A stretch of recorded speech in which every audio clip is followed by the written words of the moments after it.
Welcome to Daily Variety, your daily dose of news and analysis for entertainment industry insiders. It's Tuesday, August 12th, 2025. I'm your host, Cynthia Littleton. I am co-editor-in-chief of Variety, alongside Ramin Satuda. I'm in LA, he's in New York, and Variety has reporters around the world covering the business of entertainment. In today's episode, we'll talk with Jennifer Maas, senior business writer for TV and gaming, about Grand Theft Auto 6 and the big debate in gaming over pricing. $80. Remember that number. And then we'll hear from Emily Longeretta, senior TV features editor, on how she assembles the baker's dozen of Variety Emmy Extra Editions that we will publish this year. But before we get to that, here are a few headlines just in this morning that you need to know. You may have heard by now, Taylor Swift has a new album coming, The Life of a Showgirl. Once again, I stand back and marvel at her mastery of marketing herself, this time with a little help from Travis Kelce. Adult Swim has an interesting new project. They've ordered a 15-minute live-action animated sketch comedy series, The Terrors of Jordan Mendoza. It's described as following a very scared man as he navigates a barrage of absurd, terrifying, and hilarious dreamscapes. Interesting to see them playing with the form. China's Tencent Music is on the rise. Revenue and net profits were way up for the service in the quarter on the strength of its subscription properties. You can read all of those stories and much more on Variety.com right now.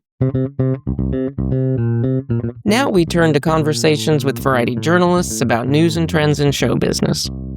Jennifer Maas joins me to discuss the debate in video gaming about pricing and whether top-tier titles are pushing consumers too hard. And we'll talk about the big tentpole looming over the gaming market that will arrive next May, Grand Theft Auto 6. First, we'll hear a snippet from the GTA 6 trailer. I'm here for Lucia Caminos. She's supposed to be getting out. What's your name? Jason Duval.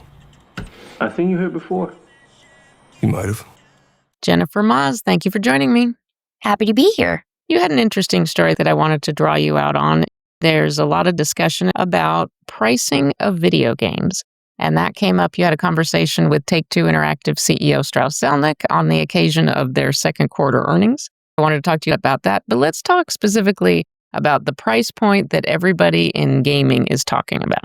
Yeah, so this is a very hot topic right now. Previously, for a good chunk of time, $60 was the going rate for a premium game, a AAA game that you play on Xbox, PlayStation, Nintendo. Then, about 5 years ago, that went up to $70. This year, it has been set at $80 in a precedent by Nintendo, who charged $80 for Mario Kart World when the Switch 2 came out. Soon after that, Microsoft made an announcement, hey, at the end of the year, we're going to charge $80 for some of our premium games. That had a mixed reaction, and then recently, one of the games that they had priced at $80, Outer Worlds 2, they rolled back and they said, never mind, it's going to be $70. So there's continued conversation surrounding pricing of games, what people are willing to pay for games, what's a fair price for games based on the amount of time put into making it. It's going to be huge for them. It's going to be huge for the gaming industry at large.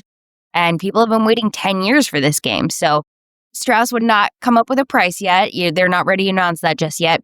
I did want to ask him, what do you see as the appetite for this and when do you feel comfortable announcing? Because they have until next May when the game comes out. But the longer they wait, the more people wonder exactly how much is this game going to cost us. And for something like GTA 6, they could certainly charge $80, but they could charge more than that and people will still pay it because this game is going to be so big. When Nintendo set that $80 benchmark, were there voices out there that said, that's too much, that's pricing people out of this market?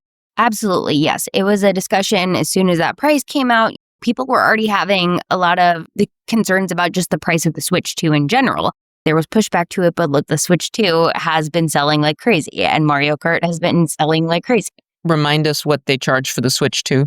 With the Switch 2 being priced at $450, $80 for a game, by comparison, starts to look a little more reasonable.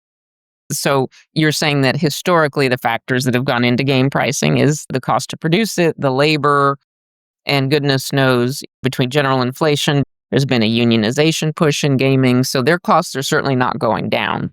No, their costs are not going down. And it's definitely about, like you said, there's dynamic pricing, what you can charge.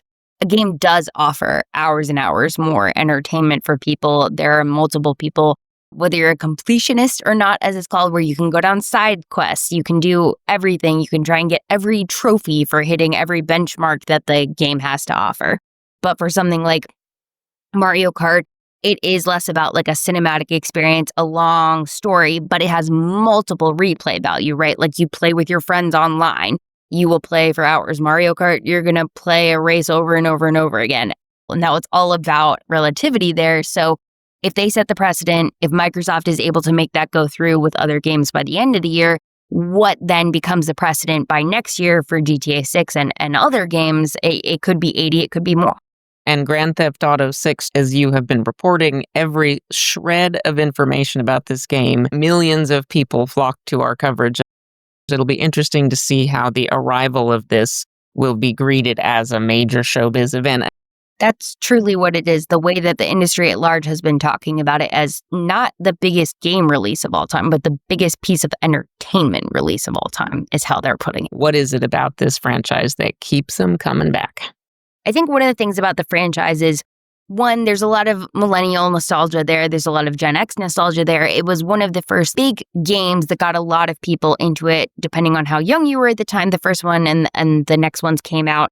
And it was kind of the first game where it felt like, okay, it's not a sports game. It's not a fighter. It's this other thing. It creates an immersive world. And what you could do in GTA was very different from just the traditional, like, Zelda or Mario or playing a sports game. It was their product that probably drew in people who weren't traditional gamers because the concept of the game on its own was interesting to them. What do you anticipate from Take-Two in terms of stunts or promotional oomph to get behind the launch? I imagine there will be a million real-world activations. There are going to be live events. There's going to be product tie-ins, obviously. You've got a lot available in terms of different automobile companies who are probably vying for all of the sponsorship opportunities that could possibly be available there. But it's going to be one of the ones where they're tapping every possible avenue. TV show tie-ins, movie tie-ins, like anything they can do to get it out there. So much to watch, and obviously with that kind of anticipation, it doesn't seem like there's much of a world where this game won't open, but you don't know until you know. Thank you for helping us monitor this really important sector of the business. Of course, thank you. Now we'll hear from Emily Longeretta on how Variety assembles the Emmy Extra Editions that we publish every year. Emily is, hands down, the most organized person I know. Emily Longeretta, thank you for joining me. Thank you for having me. Emily, I can't believe that you are sitting here smiling and in great spirits because you and a small band of other folks are basically putting out 4 extra editions of Variety, 4 fully baked standalone issues that will be out starting today, Tuesday, August 12th, through the next 8 days, all devoted to all things Emmys, which we are, of course, laser focused on at this time of year. Emily, just from the most big picture standpoint, as you're starting to conceive these issues every year, where do you start? The first thing I do is make a list of eligible shows, all the shows that are in the running. My best friend is an Excel doc and a Word doc. I have many docs and many folders on my desktop right now. And then I start piecing it out. As you said, we have a lot of extra editions. During phase 1, we had 8. During phase 2, we have 5. And then we also have Emmy content in each of the weekly issues. So it's color-coded. It is a list of deadlines for myself to send them to get edited, deadlines I give to writers, deadlines that I give to writers that I know might need an extra day or two. I have it all That would be out. me. I'm all about a spreadsheet. And that's the whole thing, is coming up with a list of these shows and then going out to staff, going out to these great freelancers we've worked with for years and saying, what ideas do you guys have? Or what shows are you watching? What shows should we be covering? In phase 1, it's a bit easier because there are so many shows. Phase 2 is tougher because these are shows that have also been written about and talked about, and the staff of these shows, the cast and the below the line talent, they've been doing interviews for almost a year now. So they've talked about everything. So it's really about coming up with fresh ideas. I love where you start, which is what are people passionate about? Let me ask you, how long is that list? It's anywhere from like 200, 250 shows or longer now? Usually my list is around 300. And of course, there's shows that are eligible that aren't going to get nominated, but that doesn't mean they're not doing interesting things. So I think phase one, in a way, I think is a way we can highlight these shows that are still doing incredible things that maybe aren't getting the attention they deserve because maybe they're on a platform a lot of people aren't watching, but we can get some eyes on them. And there's, especially when it comes to crafts, I mean, we know there's so much below the line that people are doing that are just such incredible work that deserves to be highlighted. So anytime I can do that, I definitely jump on that for phase one. You're not only coordinating all these additional issues, but you're also coordinating with the mothership and making sure that they complement but don't overlap. Exactly. We want to make sure as many as possible are recognized, especially in phase two. Obviously, there's only 5 or 6 in each category. So how do we spread that love and make sure that there's going to be someone on staff or a freelancer who watches some of these shows? So I really do my due diligence in finding people who watch all of these shows and not just the huge hit shows. Dear listeners, know that it's important to us that we spread the wealth. But let me ask you a little bit more specifically on phase two. You go from 300 to what, about 60 that are nominated? Yeah. And then in that process now, I would imagine that the lobbying gets pretty intense. Yes, it does get intense. And again, it's not the lobbying for the huge stars. It's the lobbying for the supporting actors who got their first nomination ever, which is crazy that we need to talk about. It's the Somebody Somewheres. It's Jeff Hiller who got a nomination finally. And what I love about that is so many of the freelancers we work with and the staff that we have, so many people pitch me, can I talk to him? Can I do that? And it makes me excited to see people excited about these shows. So then it comes down to, okay, we need to figure out who we can cover from each category, how we can spread it out among issues, how we can do something different that we didn't do in phase one. You know, we had an excellent feature that just went out in our Actress Extra Edition on Monday, and it was with Cate Blanchett. She was nominated for Disclaimer. Disclaimer aired a very long time ago. And she's done interviews. She's talked about that. So it's how do we find a new way into this? And we were able to do that. We had an excellent freelancer who jumped at the opportunity and we went for it. And that's the kind of thing that these issues have in them. It's a difficult job and you do it with such grace. Emily, can you talk listeners through the issues that are coming? And folks, you'll get them wrapped with your print edition of Variety, and you can also find them on Variety.com. Yes. So August 7th, we came out with our actor one. Make sure to check that out. It's already out now, fully online as well. August 11th was actress. And then coming this week, we have comedy on the 14th, drama on the 18th, and reality doc and game show on the 19th. And then we also have a lot of Emmy coverage in the 2 weeklies that are leading up to the Emmys, including some very interesting exclusive interviews. So I don't want to tease too much, but one that I think is going to make a lot of waves. And we always do the week before the Emmys. Our cover star is always a previous Emmy winner, somebody who can reflect on what it meant. I can't wait for people to see this year's issue that will be published September 10th. Emily, oodles of gratitude to you for doing these really important issues and doing them so well.